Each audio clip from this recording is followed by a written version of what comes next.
por los cuales en Europa Laica decidimos traer el acto este año al Teatro del Barrio de Lavapiés era porque es un teatro joven, es un barrio joven, es un sitio emblemático dentro de Madrid donde se mueve más o menos la juventud, y entendíamos que el laicismo y las reivindicaciones laicistas, muchas de ellas, por no decir todas, afectan principalmente a los jóvenes. Los jóvenes de este país, desgraciadamente, no participan todo lo que deberían en todas las reivindicaciones que les afectan directamente. Quisimos traer este acto a Madrid y quisimos convocar una mesa de debate en la que sean los propios jóvenes los que nos hablen del tema del laicismo y sobre todo su repercusión en el ámbito de la juventud. Entonces tenemos aquí a tres personas muy interesantes, muy comprometidas, muy jóvenes, que desgraciadamente se salen de la norma. Entonces vamos a ir haciendo una mesa de debate un poco dinámica, más allá del formato de mini conferencias que estamos acostumbrados un poco, no sé si bien o mal, pero la cosa va a ser dinámica. Hemos hablado de que intervendrá según vayan queriendo ellos y según los temas que vayan ellas y ellos, según vayan saliendo los temas. Les presento, aquí a mi lado tengo a María Herrero, que tuve la suerte yo de ser profesor suyo de filosofía. Actualmente estudia en Granada, ha venido desde Granada aquí a participar en la mesa de debate, es estudiante de biología, y yo tengo que decir que como profesor suyo aprendí mucho de ella y bueno, hoy seguramente aprenderemos de ella también. A su lado está Mercedes Gómez Calcerrada Tajuelo, el apellido está más puesto aquí. Es estudiante de doble grado de periodismo y de comunicación audiovisual aquí en Madrid. También fue alumna de un compañero de Europa Laica, que es Andrés Carmona. Y al otro lado tenemos a Juan Amad, que es un chico que es licenciado en Relaciones Internacionales, viene recientemente de Egipto y seguramente nos va a aportar una visión que muchos no tenemos de estos problemas desde una perspectiva más internacional. Entonces, estos son los ponentes que por suerte tenemos hoy aquí. Y quisiera empezar el debate con una pregunta que les lanzo a los tres, y es ¿por qué los jóvenes no se sienten identificados hoy en España en todas las reivindicaciones laicistas? Igual me estoy equivocando en esta apreciación, pero a la vista de cómo está el panorama en el Teatro del Barrio esta mañana, creo que no ando muy desencaminado. María, por ejemplo. Bueno, muchas gracias a todos por venir y a César por invitarme.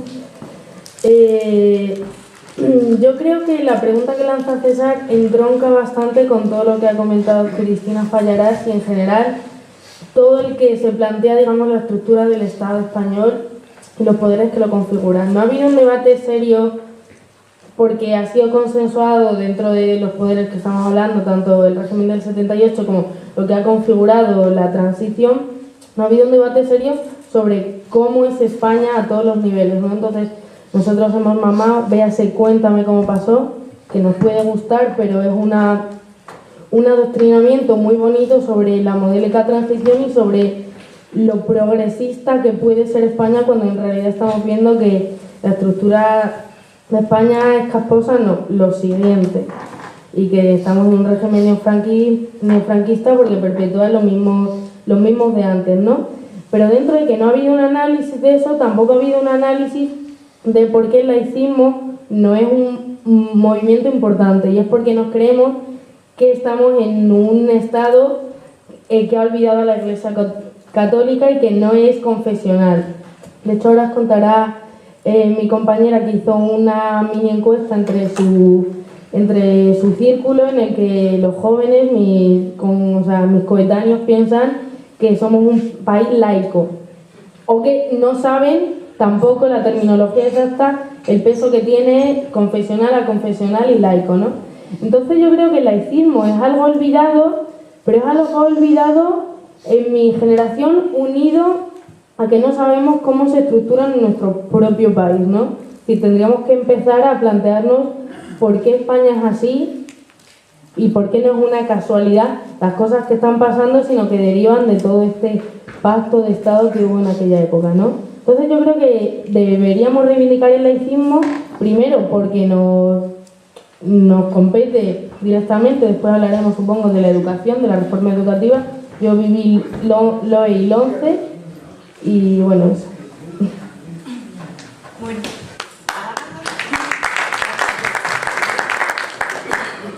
Buenas a todas y a todos. Bien, ha comentado mi compañera lo de la encuesta y voy a explicarlo un poquito. Bien, tenemos una idea general de la opinión de la juventud, pero quise basarme en datos objetivos. Por ello, pues se me ocurrió hacer una encuesta, se la mandé a mis compañeros y compañeras y más tarde se difundió un poquito, entonces me puedo basar en una muestra bastante importante. Es curioso porque la primera pregunta, bueno, un poco para introducir, era cuántos de ellos y ellas eran mayores de edad. Así que os estoy hablando más o menos en un intervalo de 17 a 18 años para arriba. Y es bastante curioso porque la mayoría tenía muy claro que está dispuesto a votar en las siguientes elecciones, o no lo tenían del todo claro o necesitaban reflexionar. Pero es bastante curioso que luego, después, en las siguientes preguntas, yo planteaba ¿conoces cómo es el actual modelo del Estado español? Y aquí está cuando nos damos cuenta de que en realidad la sociedad no está bien informada de estos temas, concretamente del laicismo, porque muchas de estas personas encuestadas contestaron que España era un Estado laico. Luego, más tarde, otra de las preguntas era que, en qué se basaba el laicismo. Y muchas de estas personas consideraron que se basaba en ideas antirreligiosas, o también incluía la opción de si se considera una falta de respeto, pero bueno, menos mal que eso hasta ahí nos llegaron. Afortunadamente también hay que destacar que hay personas que sí que están informadas de ello. Vale. Pero bueno, sí, siguiendo lo que estamos comentando, es bastante preocupante que no se dé la suficiente información a la gente de mi generación. Sí que en el instituto, por ejemplo, yo personalmente este tema lo empecé a pensar gracias a filosofía, y ahora entro en el tema de que nuestros queridos políticos, muchos están a favor de quitar la filosofía porque la consideran como algo innecesario quizás, y estoy muy en contra de esta idea porque la filosofía es lo que nos hace reflexionar y está en todos los ámbitos de nuestra vida. De hecho, tampoco me parece nada justo que, así ya orientándome al tema de los estudios, y yo ahora que estoy en la universidad me estoy dando cuenta de que tengo muchas compañeras, porque se habla mucho de los ninis, pero no se habla tanto de los sisis. Y es que hay mucha gente que sí, que le otorgan becas porque se lo está currando y está estudiando un montón, pero aún así el dinero no le llega, puede ser diversas razones, pero yo en mi caso, la mayoría pues por familias numerosas, porque haya que pagar el piso, etc. Y estoy viendo cómo estas personas tienen dos trabajos, a la vez lo compaginan, y sin embargo en lugar de dar ese dinero a becas, ayudas para esta gente que realmente se lo merece, se está dando a la iglesia. Entonces es algo que habría que plantearlo, y volviendo al tema de la encuesta también planteé una serie de cuestiones para que lo reflexionaran, como pues eso, que aunque no marque la casilla de la declaración de la iglesia, en la declaración de la renta, sí que se le otorga un dinero porque se basa en una mayoría. Y bueno, otras cuestiones como la discriminación al colectivo LGTBI, y también me di cuenta de que los usuarios encuestados no eran conscientes de ello. Entonces mi respuesta es que la juventud no está bien informada, y es un problema bastante grave porque somos el futuro. Entonces, si el presente ahora no va bien, ¿qué va a ser el futuro? Gracias.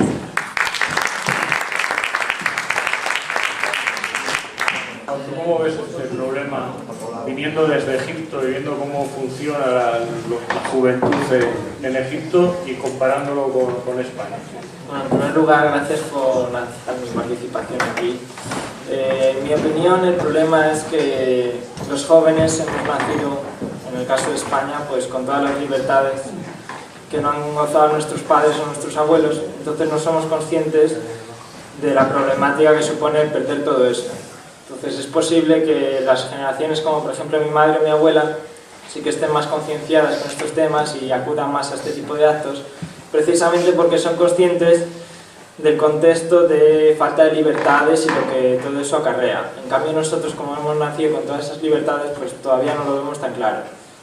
Igualmente, estos últimos años, pues la mayor parte de la juventud pues expresaba este tipo de ideas, y no solo sobre la religión, también sobre política y otras cosas en las redes sociales. Sin embargo, ahora mismo también estamos viendo cómo ni ahí estamos a salvo. Es decir, ahora ya van también a por las redes sociales, porque ya se ve la capacidad de movilización que tienen, y que eso también puede generar problemas a la clase política, a la clase eclesiástica, todo lo que queramos ver. Por otra parte, también hay que decir que este tipo de actos, no solo hablar sobre religión, hablar sobre política y cosas así, también a los jóvenes nos puede hacer sentir como un poco, no tanto de miedo, pero sí como incertidumbre de cara al futuro, puesto que al estar tan arraigada la religión y este tipo de cosas, por así decirlo otra vez, pues eso también a los jóvenes nos hace pensar, a lo mejor en el futuro se nos van a cerrar puertas si hablamos de religión, si hablamos de este tipo de cosas. Entonces, más aún, en otro tipo de sociedades, como pudieran ser las preeminentemente islámicas, el problema todavía es muchísimo mayor. Entonces, la única manera que tiene la juventud de hablar de este tipo de cosas es, o bien no tengo trabajo, no tengo nada que comer, entonces ya sí que salgo a la calle porque no me queda otra, o bien trato de aguantar hasta que llegue el punto en el que tenga que explotar, monto una revolución y entonces ya suelto todas mis reivindicaciones. Pero el problema es que ahora mismo aquí pues, podemos hablar de este tipo de cosas, y aunque no nos escuche mucha gente o no salgamos en las principales portadas de periódicos, el problema es que aquí seguimos. Mañana podemos hacer nuestro día a día, podemos ir al trabajo, pero es que en otras sociedades, simplemente por estar reunidos aquí, ya podríamos ir a la cárcel. Entonces, pues para gente que, por ejemplo, quiera no alcanzar el trabajo de sus sueños, pero un trabajo normal, el hablar de este tipo de cosas que son necesarias, sí que le va posiblemente a acarrear problemas en el futuro. Entonces yo también eso lo veo como un factor de por qué la sociedad, por qué la juventud no participa más en este tipo de procesos. Muchas gracias, Juan.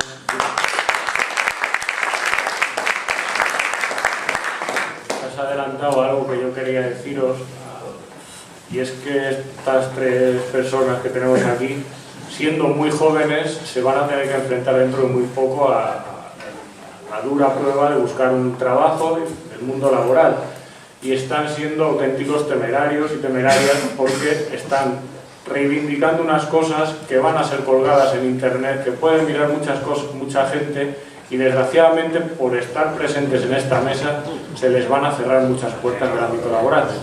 Lo digo a los profesores, gente de la enseñanza que esté aquí, saben perfectamente que por mucho currículum que tengas en un colegio concertado católico, personas que reivindican estas cosas no van a tener nunca la opción de ir. Entonces yo personalmente les doy las gracias y pido un aplauso por...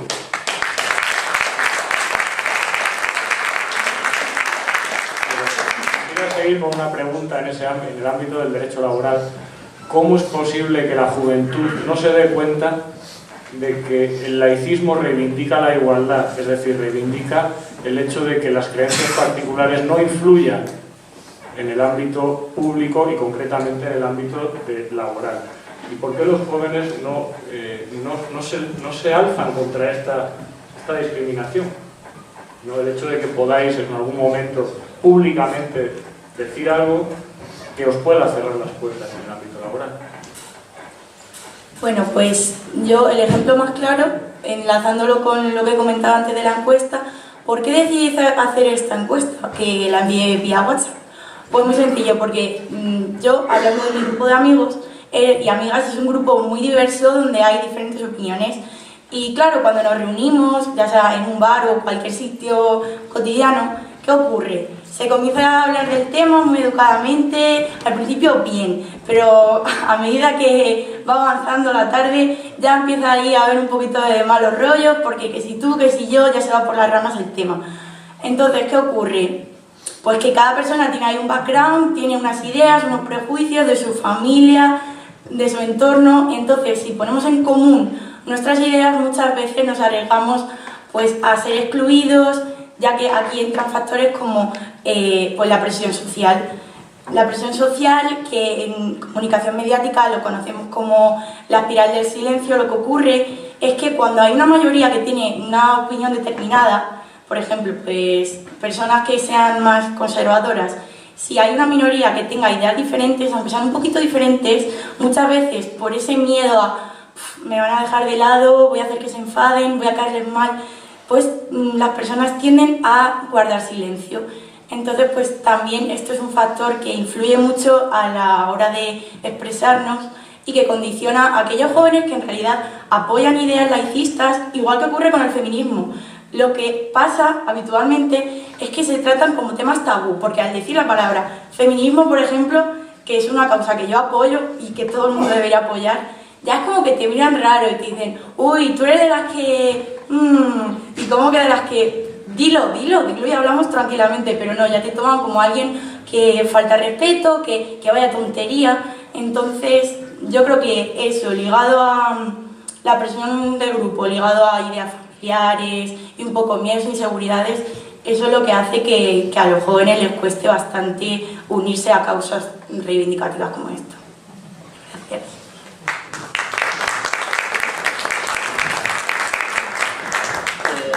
Yo en la línea de mi compañera quisiera decir que, por ejemplo, para mí el laicismo sí que es muy importante, básicamente porque si queremos una igualdad de ciudadanos ante la ley, y esto es que no haya ninguna razón de discriminación, ya sea por sexo, por nacimiento, por raza o por religión, como en este caso, lo único que necesitamos es un orden constitucional basado en la laicidad y que promueva valores y derechos cívicos como la libertad de conciencia. Dicho lo cual, en otro tipo de sociedades, incluso en tus pasaportes o en tus documentos nacionales de identidad, viene un apartado que hace referencia a tu religión, la religión del portador de dicho documento. Entonces, yo creo que aquí el problema no es la religión de cada uno, ni el grado de fieles que pueda tener o los actos que puedan organizar, no. Aquí yo creo que la esfera del poder religioso debe ser relegada únicamente al ámbito privado de cada persona, pero nunca en el ámbito público. Y si realmente queremos una real división entre religión y Estado, ¿cómo es posible que incluso en tu propia identidad, en tus propios carnets de identidad, venga un apartado con tu religión? Y esto pasa en muchísimos países. En otros, por ejemplo, viene un apartado de color de piel. Entonces, para nosotros ahora mismo es impensable. Podemos estar orgullosos de que hemos avanzado en este tipo de planteamientos, pero en otros países queda muchísimo por hacer y, bueno, creo que eso es un tema a intentar superar en el futuro.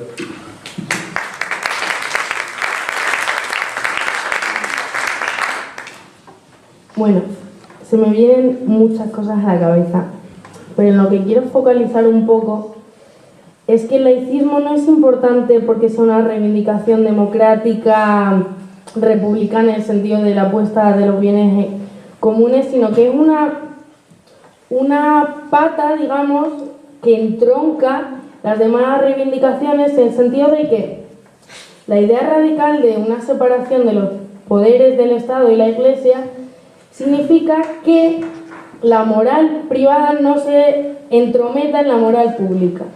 Y esto quieren que pensemos que le decimos una idea secundaria para que no caigamos en la idea de que la Iglesia, como bien hemos comentado, la Iglesia como estructura, tanto de hegemonía económica como ideológica, lo que impone es una moral cristiana.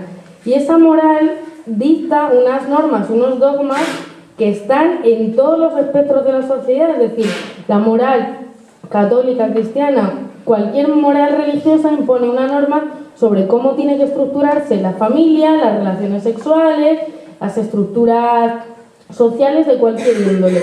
Y ahí es donde es importante el laicismo, no como una reivindicación meramente de separaciones, sino de poner cada cosa en su lugar, que la moral pública sea una cosa y que la moral privada sea bien distinta. Y si no tenemos esa concepción bien arraigada, es cuando nos encontramos que el obispo Cañizares, ¿se llama Cañizares? El tonto este, ¿no? Que salga en los medios de comunicación y que tenga vía libre el foro de la familia, la conferencia episcopal, todo. Que tenga vía libre para seguir atentando y cuestionando cómo tienen que ser las relaciones sexuales, cómo tenemos que comportarnos las mujeres, cómo tiene que ser la familia, y que todo lo que se salga de eso sigue siendo en el 2017, casi 18, una conspiración rojomasónica feminista lo peor. Y tienen vía libre en los medios de comunicación. Entonces tiene que haber una reflexión de por qué unos señores que se rigen por la castidad y que no tienen familia siguen dictando cómo tenemos que comportarnos en sociedad. La moral absolutamente que tiene que ser privada, ¿no?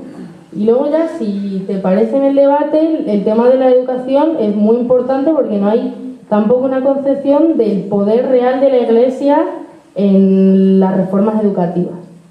Muchas gracias.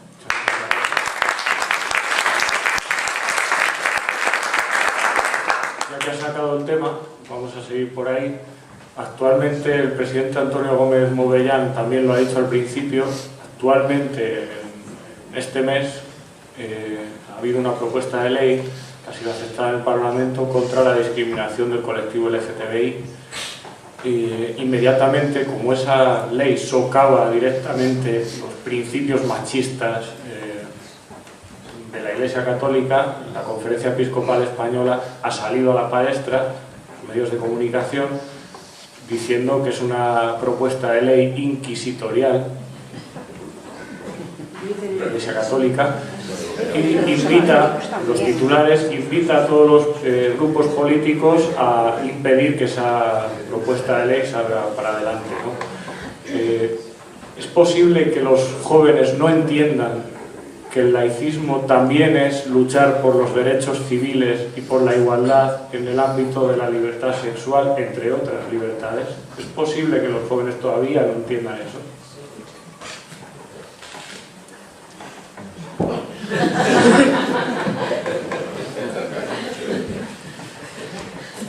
A ver, por dónde empezar. Es una problemática importante la que planteas. En el caso de la educación,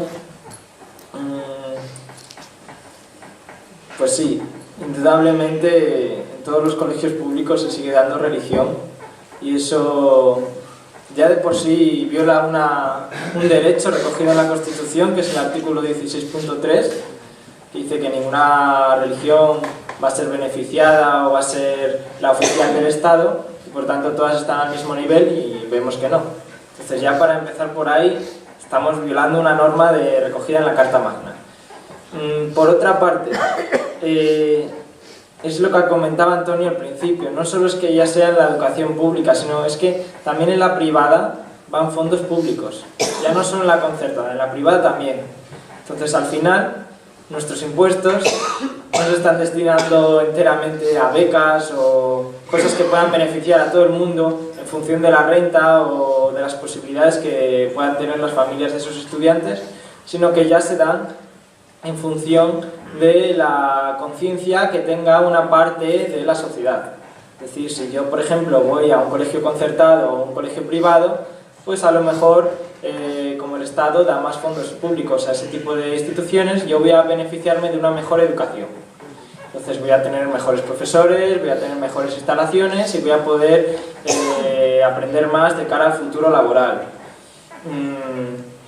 Yo creo que en el fondo todo esto recoge el problema de que es el Estado el principal factor que promueve esto. Es decir, si el Estado es ineficaz y el Estado no es capaz de garantizar los derechos recogidos por la propia Constitución y garantizar la educación de los propios ciudadanos, pues van a salir otro tipo de actores que a menudo suelen pertenecer a comunidades religiosas y que van a tratar de cumplir con ese rol que ha sido encomendado al actor estatal.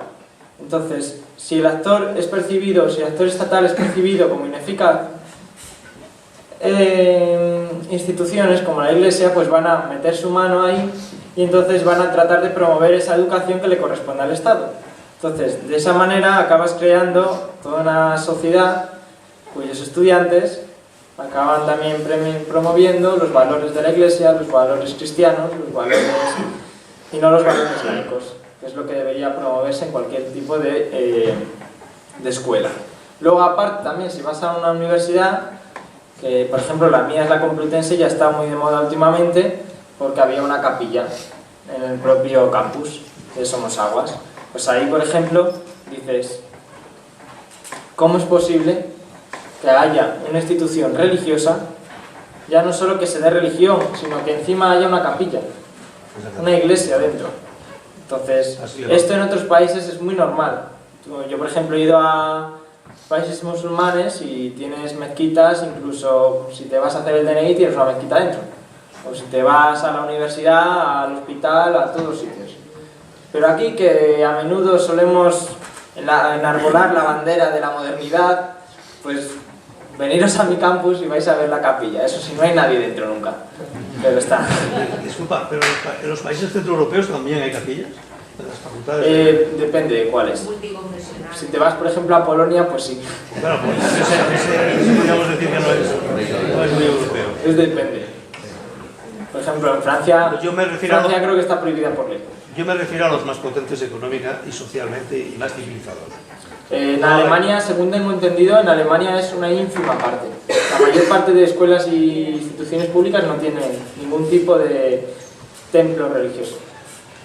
Normal. Y eso es lo que yo, cuando hablo de estos temas, trato de mostrar esa opinión. Digo, yo no estoy en contra de la religión, ni estoy en contra de tu religión, y respeto tu religión, pero lo único que pido es que eso sea en tu ámbito privado, no en la escuela, no en la universidad, no en mi trabajo.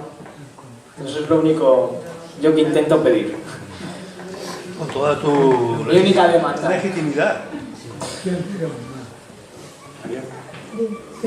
Venga, a ver, es muy interesante, lo que pasa es que nos hemos salido un poco de lo que intentaba plantear César.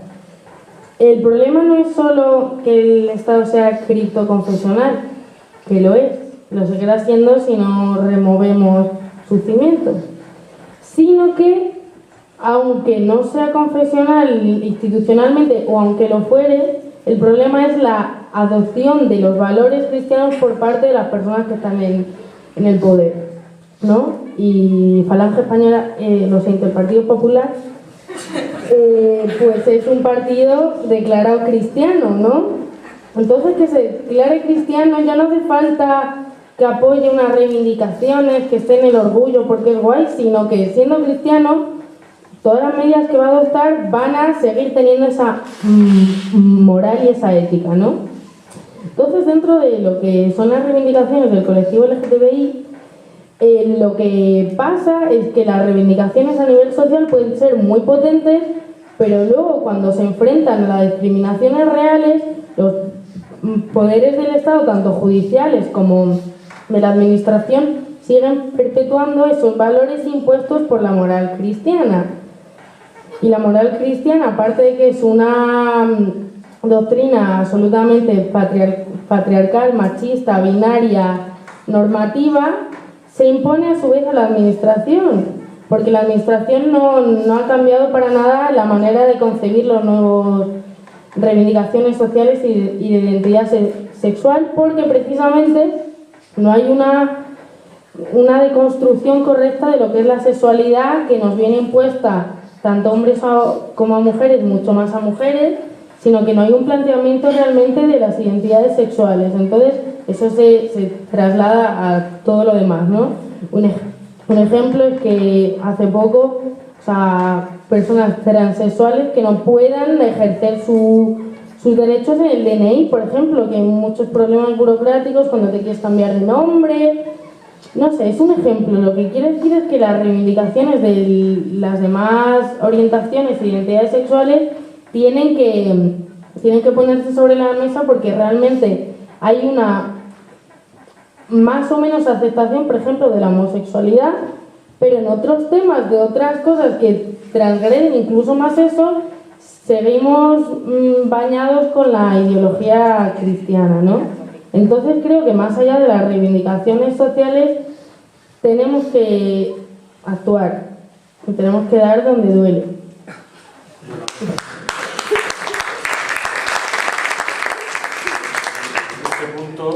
yo quisiera, ya que estamos hablando de esto, el tema de los derechos civiles y de la no discriminación por materia religiosa, de sexo, de identidad sexual, de raza, de todas estas cosas que vienen en la Constitución, me sorprende un poco el hecho de que todas las reivindicaciones laicistas tengan que ser una lucha constante de personas individuales en la sociedad civil y no un principio que venga directamente desde el Estado. Entonces nuestro enemigo, por así decirlo, no es la Iglesia, sino que tiene que ser el Estado que no asume su función y sus principios como debería ser. Tenemos la suerte hoy, me voy a saltar un poco el guión aquí, de tener a un compañero profesor del instituto donde trabajo, que es Joaquín Álvarez. Te voy a invitar a que bajes. Él es una persona que está luchando mucho en el ámbito de las libertades del colectivo LGTBI, que yo interpreto que es una lucha laicista, igual que es la feminista, y me gustaría darle las gracias por venir, representando un poco al colectivo y a nivel particular, y que nos comentes un poquito.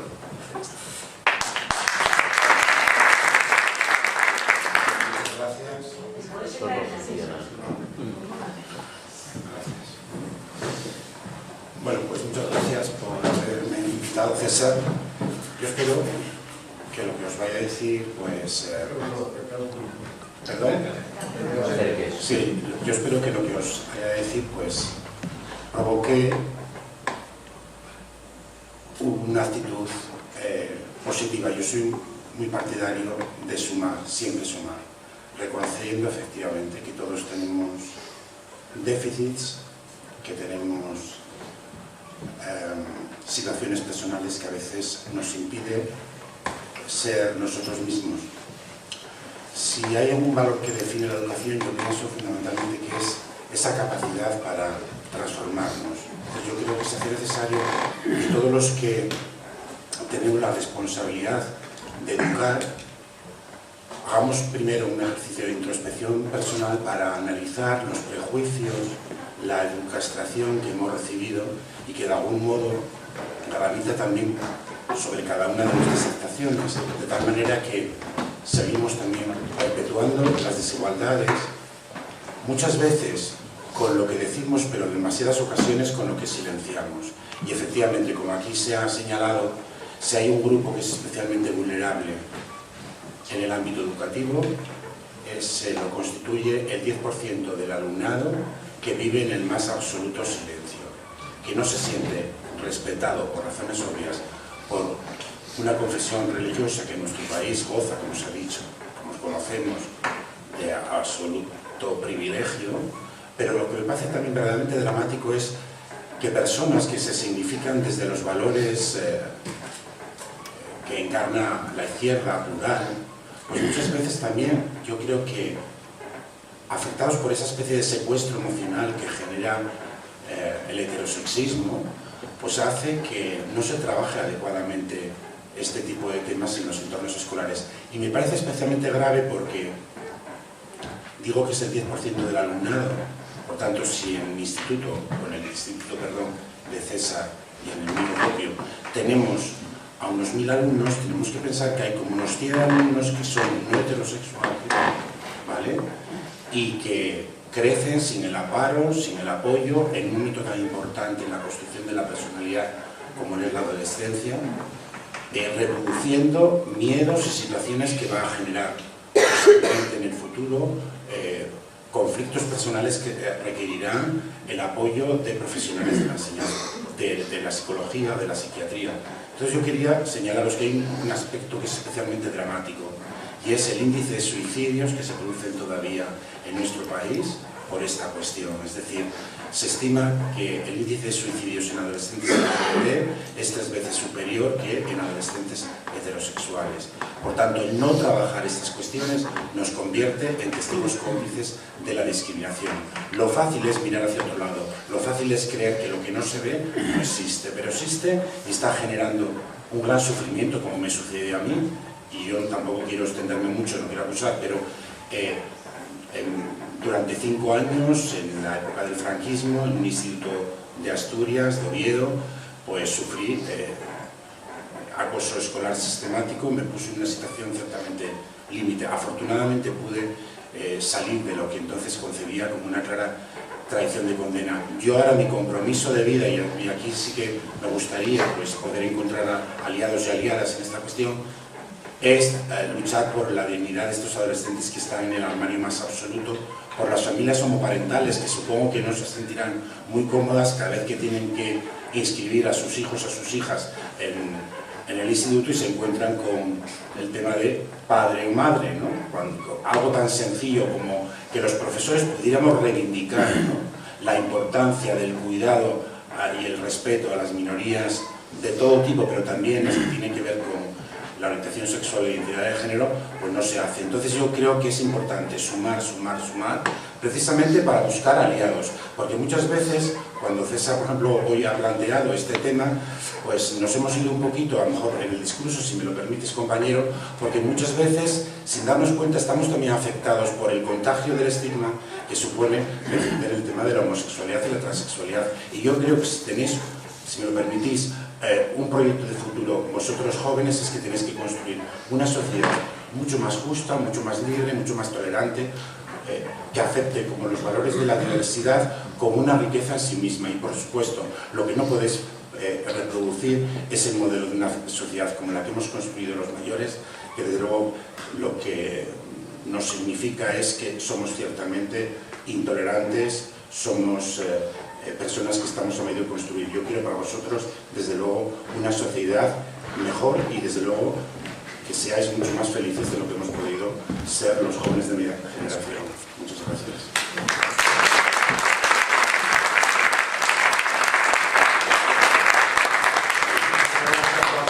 Al cabo, laicistas somos todos, el colectivo del CCRI también es laicista y vamos en el mismo barco, esto es lo que hay que estudiar. Pero vamos al tema que ha planteado María, es el tema de la educación. ¿Cómo veis los jóvenes, las personas jóvenes, la intromisión ilegítima de una ideología particular, de una religión particular institucionalmente en la educación, en el sistema educativo? ¿Tenéis una percepción de ese problema o quizás falte esa percepción? ¿Cuál es el problema? A ver, la tenemos. A mí me gusta mucho referirme a casos cercanos y me parece muy fuerte que en un instituto público, y no creo que solo en el mío, porque estoy hablando con la compañera y ocurre lo mismo en el suyo, y en muchos otros, claro, se comprueba cómo el sistema apoya totalmente a la religión. Y es que la religión sabe jugar muy bien con las sujetas, tiene ahí unas estrategias de chantaje que con la juventud funcionan muy bien. ¿A qué me refiero? ¿Cómo veis vosotros que en un instituto que he estado 6 años, el único viaje en condiciones que dice, joder, vale la pena, es a Roma? Y adivináis quién lo lleva.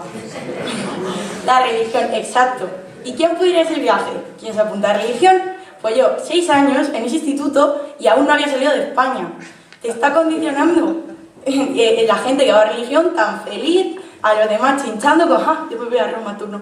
Vale. Pues eso ocurre en los institutos, pero es que luego además a nivel local también se ve mucho la influencia de la Iglesia y cómo va acaparando el poder y con ella los jóvenes, porque claro, ella, como bien he dicho, a base de unas estrategias, sabe muy bien ofrecer pues, propuestas muy atractivas que hacen que el grupo de jóvenes que apoyan la religión y por tanto pues dejan de lado otras ideas. De hecho, lo más preocupante es que no se paran a criticarlos porque les ofrecen ventajas. Por ejemplo, en el pueblo pues fiestas como cosas que atraen a la juventud, claro, fiesta del agua, fiesta de la espuma, todo eso lo mueve la Iglesia a través de un grupo scout, que son jóvenes que, a ver, vamos a entender que hay grupos scout, por ejemplo, pues en Estados Unidos, en otros lugares, que no tienen por qué ser religiosos, pero aquí en España yo creo que muchas veces sí que lo son. Con esto me refiero a que, bueno, me he ido un poco del tema, pero que en el ámbito educativo y en otros, la religión hace eso. Yo creo que es algo que falta en otros ámbitos y es que es muy estratégica y sabe muy bien cómo enganchar a los jóvenes con estas actividades lúdicas. Entonces creo que es algo que hay que tener en cuenta para, pues eso, coger a la juventud y decir, esperad, parad un poquito a reflexionar, por favor. ¿Qué malo ponéis vosotros? Yo no digo el tema, nadie se va del tema aquí, por decidir vosotros. ¿Alguno queréis hablar más? Pues bueno, yo considero que El problema de esto es que, por ejemplo, cuando yo hablo con algún amigo de por qué no debería darse religión en las escuelas, siempre, vamos, matemáticamente salta alguien que me dice, pero ¿y lo que ayuda a Cáritas a la gente? O cosas así. Entonces, el problema no es que este tipo de grupos luego no hagan otras cosas. El problema es que todo eso le corresponde al Estado. Entonces, no a través de la limosna o la misericordia se pueden solucionar estas cosas. En el momento que el Estado se ponga manos a la obra y cumpla con sus funciones, pues no habrá sitio para otros grupos como estos, que traten de imitar las funciones del Estado. Entonces, en el momento que se haga eso, yo creo que sí que podremos avanzar y que este tipo de instituciones no tendrá tanto apoyo social, porque es que es indudable el apoyo que tiene.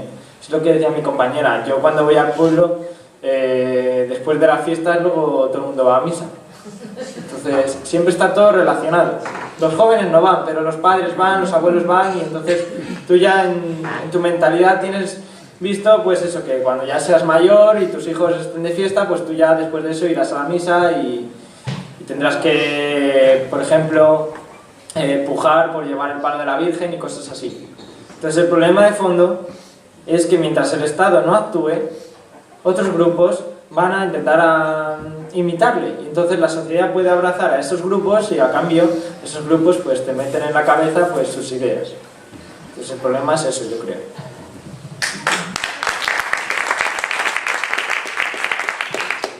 Bueno, has planteado un tema también muy interesante, aunque es distinto, pero también es la cultura caritativa de este país, ¿no? Que es una lacra que arrastramos desde Amancio Ortega hasta Cáritas, pasando por toda esa conciencia caritativa que es cristiana, ¿no? O sea, confundir la solidaridad con la caridad, que son conceptos distintos. Pero bueno, en lo que refiere a la educación, yo creo que la Iglesia es consciente de que ha perdido un poder social, en el sentido de que socialmente, obviamente, hay una desvinculación tremenda por parte de la sociedad de los actos rituales, obviamente en los pueblos, romerías, tal, pero me refiero que socialmente ha perdido peso, por lo menos entre los jóvenes. Entonces, como es consciente de que hay un peso que ha perdido, se ha agarrado fielmente a la religión, a la educación, para saber que ahí va a tener su hueco, ¿no? Y su vía libre. Entonces, ninguna reforma educativa ha planteado, bueno, las de Zapatero, pero bueno, no era un planteamiento rupturista, sino una apertura. Dicho de otro modo, no ha habido ninguna ley, ni la va a haber si los partidos que siguen estando. O sea, que el pacto de la educación, si sigue siendo con las mismas doctrinas, no va a cambiar el tema de la religión. Entonces, ninguna reforma educativa ha planteado la ruptura real con la religión.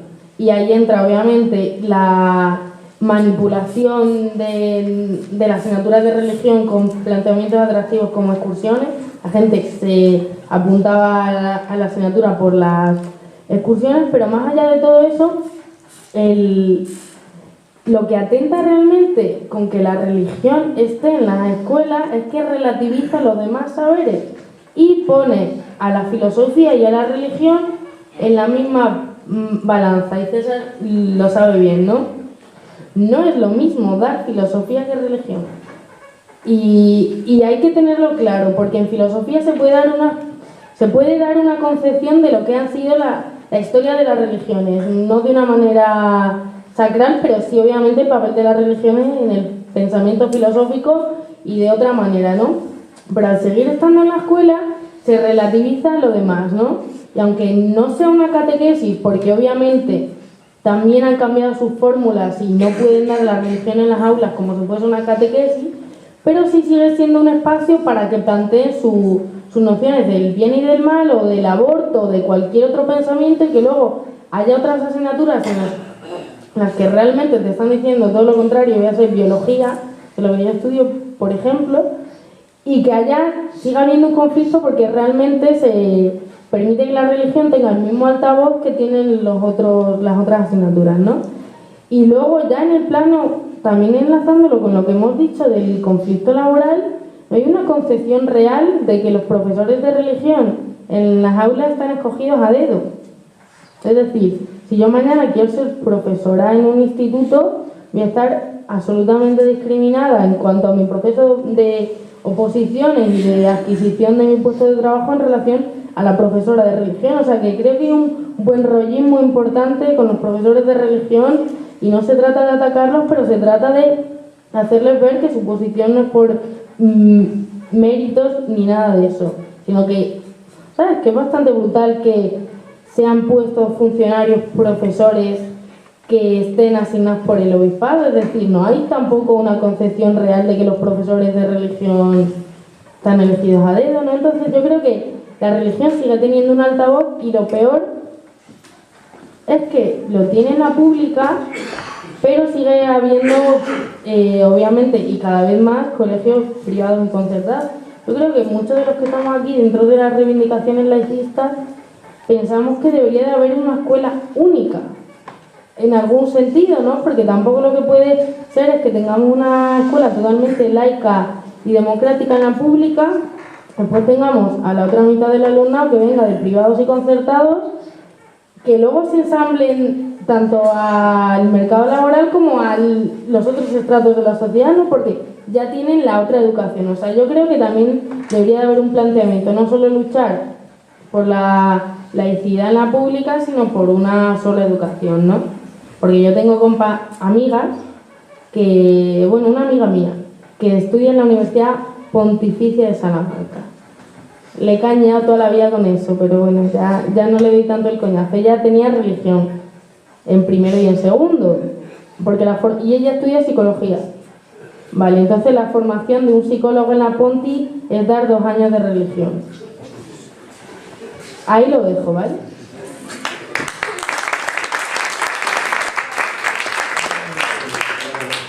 Chicas, muchas gracias. Tenemos que ir cerrando para dar paso a los siguientes. Simplemente os quería pedir, si os atrevéis, a dar un titular personal cada una de vosotras sobre una especie de reivindicación, porque os están viendo muchos jóvenes, os van a ver muchos jóvenes, esto va a estar colgado, estáis retratadas.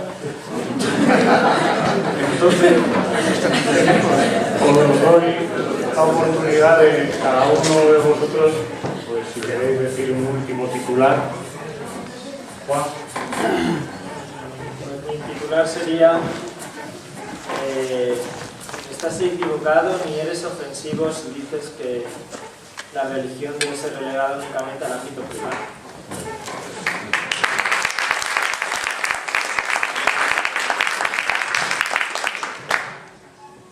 Mercedes, ¿te atreves? Hombre,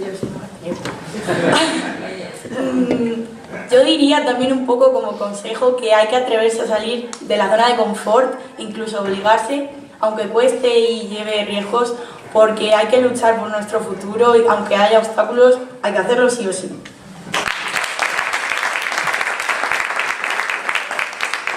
¿Y María? Bueno, no sé. Yo creo que las reivindicaciones constitucionalizan derechos. Y digo constitucionalizan porque también hay que emplear palabras que duelan, ¿no? Entonces, cuando hagamos reivindicaciones, ponerlas en el marco de la adquisición de derechos. Porque precisamente si lo unimos al tema de la libertad de expresión, ¿para qué y quiénes, no? Porque las asociaciones, por ejemplo, pro vida, tenemos que sospechar de cualquier reivindicación que en vez de pedir derechos nos los quiere quitar a los demás.